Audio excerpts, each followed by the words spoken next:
Madiga reservation పోరాట సమితి యోధుడు మందకృష్ణకి పద్మశ్రీ అవార్డు రావడం పట్ల బద్వేల్ పట్టణంలోని అంబేద్కర్ సర్కిల్ నందు ఎంఆర్పీఎస్ నాయకులు కృతజ్ఞతా సభ ఏర్పాటు చేశారు.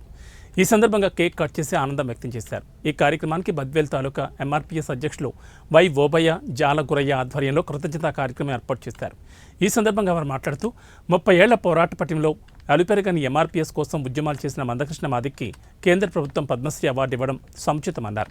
ఈ కార్యక్రమంలో హెచ్ వెంకట సుబ్బయ్య, గొల్లపల్లి భాస్కర్, ముండ్లపాటి పిచ్చయ్య, జహంగీర్ భాషా, హోసూర్ భాస్కర్, వైఎస్పీ ప్రసాద్, అనకర్ల ఆనందరావు, సిరుగురిపల్లె గురయ్య, ఎంఆర్పీఎస్ నాయకులు అధిక సంఖ్యలో పాల్గొని అంబేద్కర్ విగ్రహానికి పాలాభిషేకం చేసి తన ఆనందాన్ని వ్యక్తం చేశారు. ప్రజలందరూ కూడా మేము ఎప్పుడు కూడా కళలో కూడా అనుకోవాలి. నిజంగా అది అత్యుత్తమ ప్రతిష్టాత్మకమైన ఒక అవార్డు. అది పద్మశ్రీ అవార్డు అంటే ఆశమాష కాదు. దేశంలో 139 మందిలో 82వ నెంబర్లు వచ్చిందంటే 86 అది ఆశమాష కాదు. నిజంగా అది దేవుడిచ్చిన వరం ఆయనకు. ఆ శ్రమకు కష్టము సంసారం లేకుండా కుటుంబాలకు మనకు ఒకరోజు రావాలంటే వీలు పడదు. అలాంటిది 30 సంవత్సరాల సుదీర్ఘ చరిత్ర గల ఆ పెద్ద ఆయనకు ఈరోజు మనకు పద్మశ్రీ అవార్డు రావడం చాలా ఆనందదాయకం.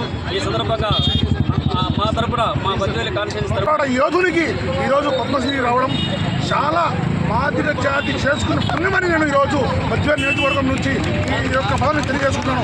ఆయన చేసిన పోరాట పటిమ ఈ రాష్ట్రం కాదు దేశంలో కూడా ఎక్కడైతే మాదిగ జాతి ఉందో అక్కడల్లా ఆయన విగ్రహాన్ని పెట్టుకొని పూజించుకుంటే కూడా ఆయన చేసిన మేలు ఎవరూ కూడా చేయలేని విశిష్టంగా ఆయన మందకృష్ణ మాదిగ కన్నా 30 ఏళ్ళ నుంచి మాదిగ జాతి కోసం పోరాటం చేసి చేసి చేసి లాస్ట్కు